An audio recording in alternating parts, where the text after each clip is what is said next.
Assalamualaikum warahmatullahi wabarakatuh. Jumpa lagi dengan saya Pak Delvan di Dongeng Tengah Malam.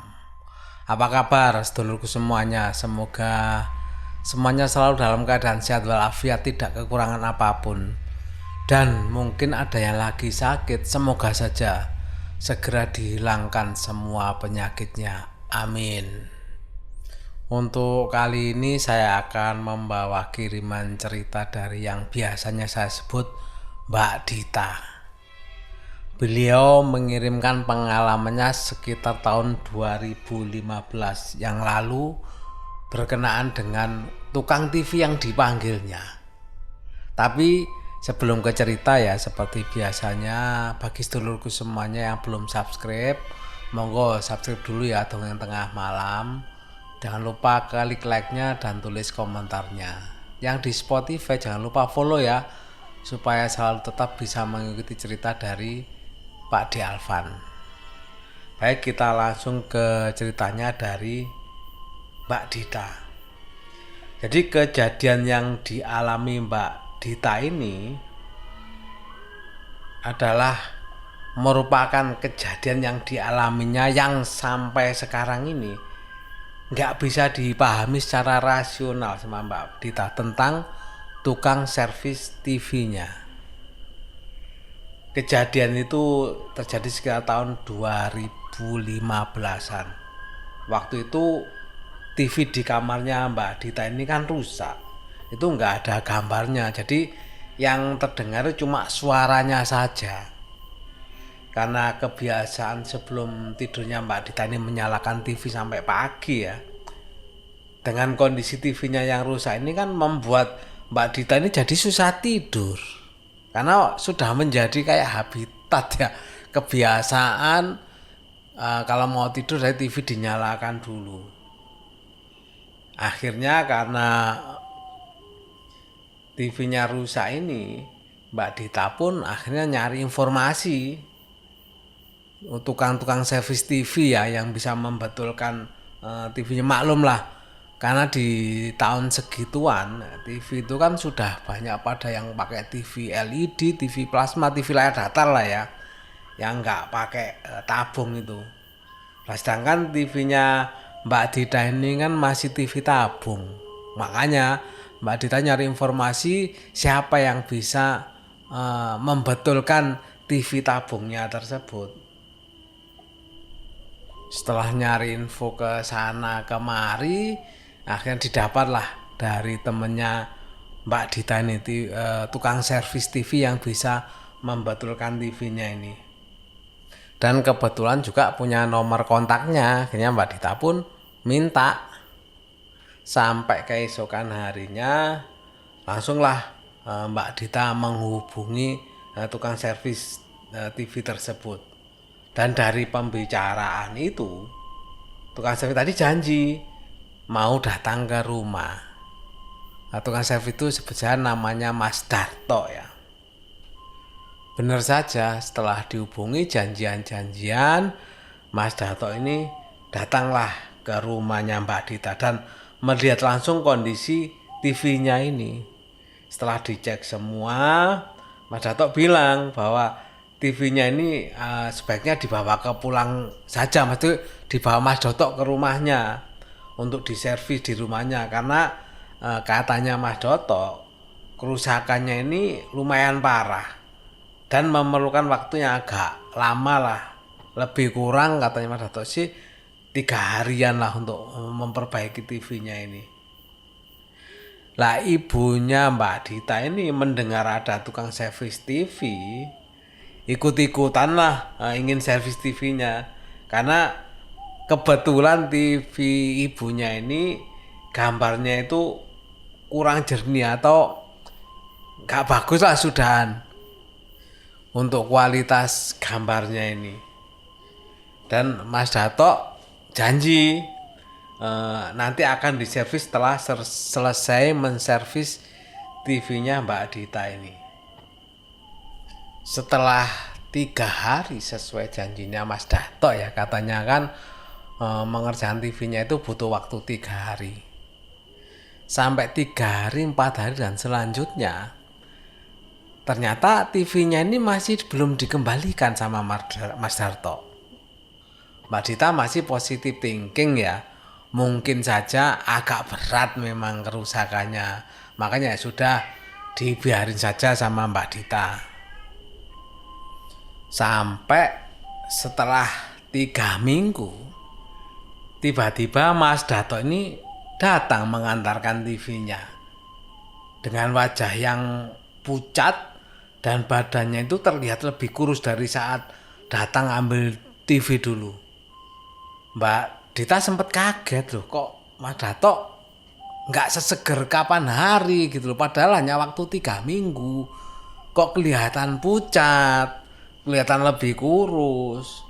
Dan Mas Darto juga menyampaikan minta maaf karena baru bisa antar TV-nya, karena memang setelah ditanyai dengan kondisi Mas Darto kok sampai kurus seperti itu dan wajahnya pucat,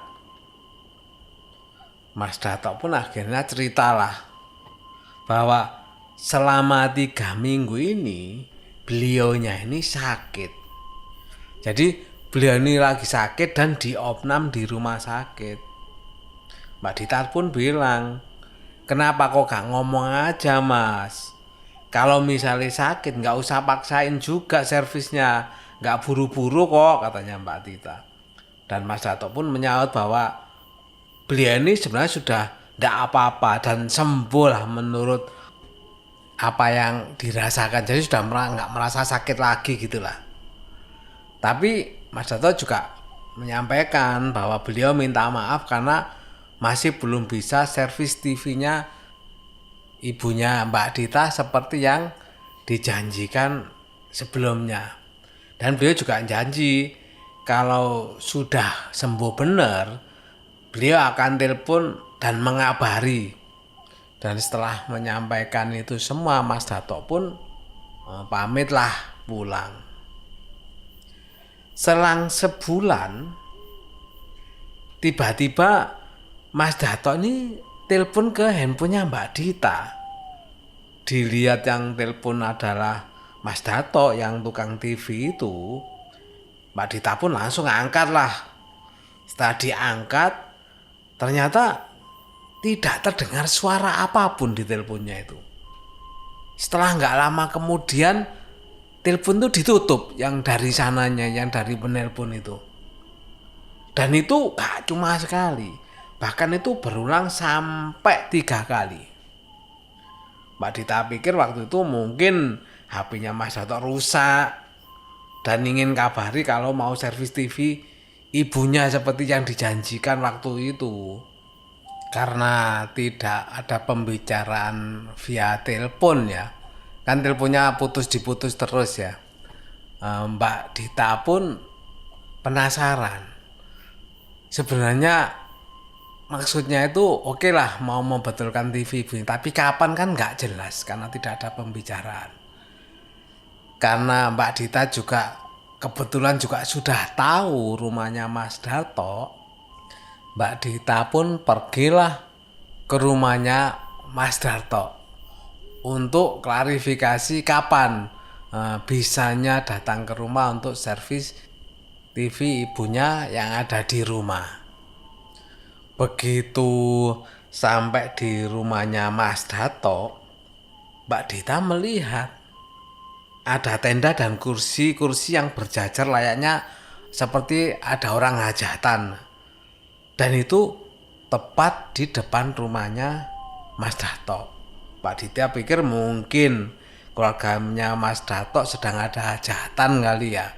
Kok ada persiapan tenda dan kursi-kursi yang banyak.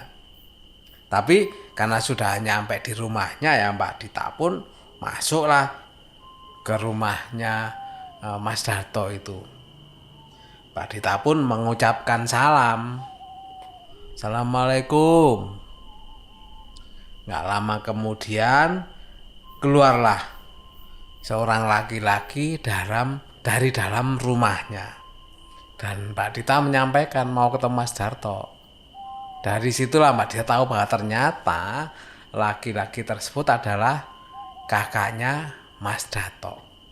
Setelah dipersilakan masuk, Mbak Dita pun menyampaikan maksudnya bahwa Mbak Dita sebenarnya ingin bertemu dengan Mas Darto. Dan Mbak Dita juga jelasin bahwa Mas Dato kemarin tuh telepon sampai 3 kali, tapi teleponnya terputus terus. Jadi nggak terdengar apa maksud dari teleponnya Mas Dato ini.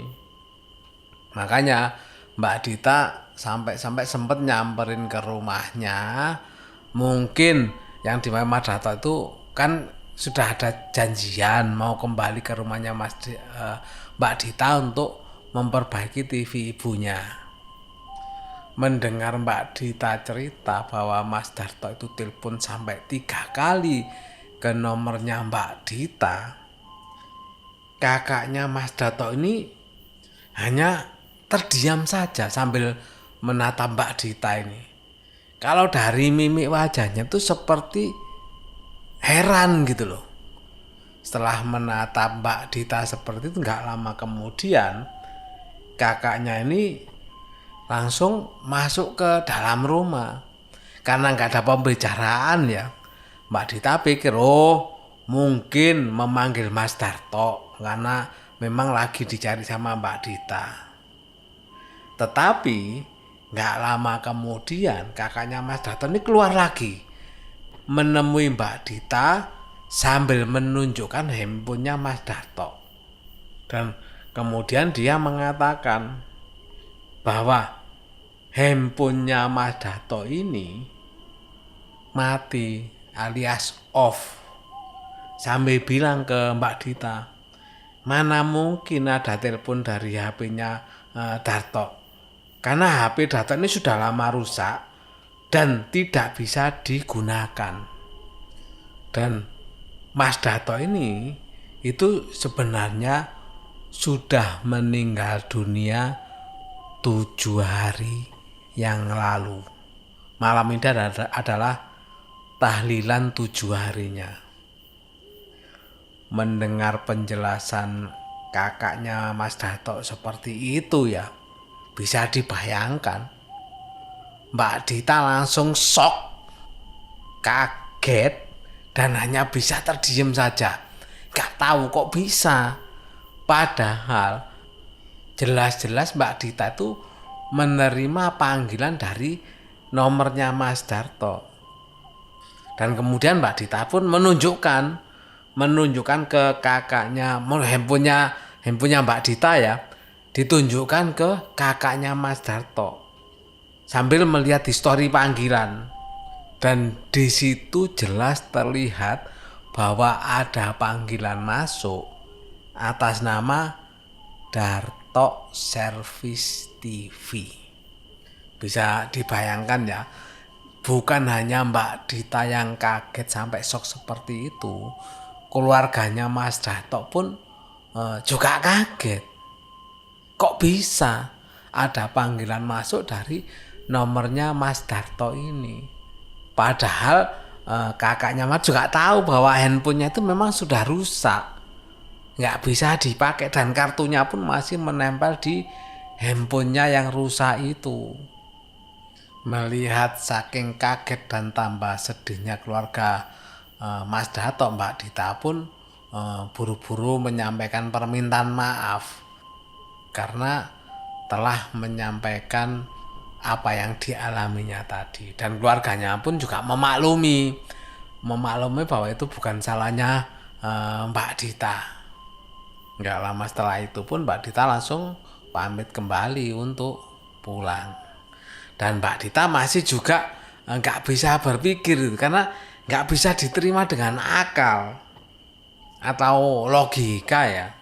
Ya bisa dibayangkan lah ya, kok bisa-bisanya ada telepon dari nomor orang yang sudah meninggal, padahal teleponnya sudah nggak dipakai lagi.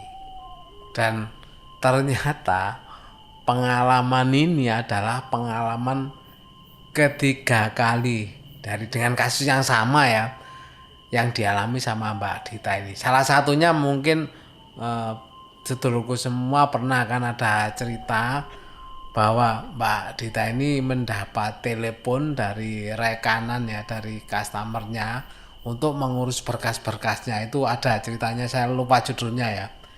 Di situ menceritakan bahwa Mbak Dita diminta untuk mengurus berkas-berkasnya. Dan Mbak Dita pun datanglah ke rumahnya yang mau diurus berkasnya ini. Sesampainya di rumah, ternyata orang yang telepon tadi yang meminta untuk mengurus berkasnya itu ternyata sudah meninggal yang disampaikan oleh istrinya. Itu salah satunya ya. Dan juga yang ini ya, satunya lagi saya agak lupa ya. Mungkin kalau Mbak Dita bisa komentar, bisa judulnya apa atau belum diceritakan ya. Mudah-mudahan diceritakan lah nanti sama Mbak Dita kalau memang belum diceritakan. Itu tadi cerita dari Mbak Dita. Terima kasih Mbak Dita atas kiriman ceritanya. Telepon dari orang yang sudah meninggal. Wow. Barangkali ada sedulurku juga yang punya pengalaman yang sama dengan Mbak Dita ya. Monggo bisa dikirimkan di sini ya, di Dongeng Tengah Malam melalui email ya. Via emailnya dongengtengahmalam@gmail.com. Monggo bisa kirim di email tersebut, nanti akan dibawakan di Dongeng Tengah Malam ini. Tidak lupa juga saya sampaikan terima kasih yang sebesar-besarnya kepada sedulurku semuanya yang selalu setia mendengarkan cerita dari Pak Dialvan. Tepatnya dongeng ya, dongeng dari Pak Dialvan. Sebelum saya akhiri, saya mengingatkan lagi ya bagi sedulurku yang belum subscribe, monggo di subscribe dulu Dongeng Tengah Malam dan juga di Spotify Dongeng Tengah Malam supaya tetap bisa mengikuti cerita terbarunya. Itu tadi dongeng untuk hari ini. Saya Pak Dialvan dan saya akhiri. Wassalamualaikum warahmatullahi wabarakatuh.